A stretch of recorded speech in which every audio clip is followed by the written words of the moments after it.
तो नमस्कार दोस्तों, आप सभी का फिर से एक बार और स्वागत है हमारे यूट्यूब चैनल भोजपुरी पेज में। और मैं हूँ आप सबका दोस्त भाई अजित यादव। दोस्तों देखिए, खेसारी लाल यादव जी का अगला होली गीत का गाने का पोस्टर आप लोगों के बीच में आ गया है। और इस गाना को पम्मे रिकॉर्ड यूट्यूब चैनल से कल सुबह सुबह 6:30 पर रिलीज किया जा रहा है। दोस्तों देखिए, पोस्टर पे गाने का टाइटल है 14 के होलीबा। दोस्तों आप लोगों से बता दें कि इस गाना को खेसारी लाल यादव जी के साथ में फीमेल सिंगर खुशी कक्कर इस गाने को गाई है। और गाने को लिखे हुए हैं राइटर कृष्णा बेदर्दे जी।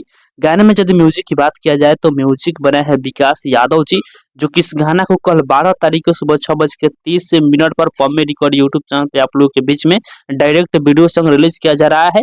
जिस वीडियो में खेसारी लाल यादव के साथ में फीचरिंग की हुई है प्रिया रघुवंशी।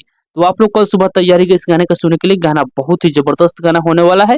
तो बाकी दोस्तों फिलहाल का यह बैठे, आप लोग इसके बारे में क्या करना चाहते हैं कमेंट बॉक्स में बताइएगा।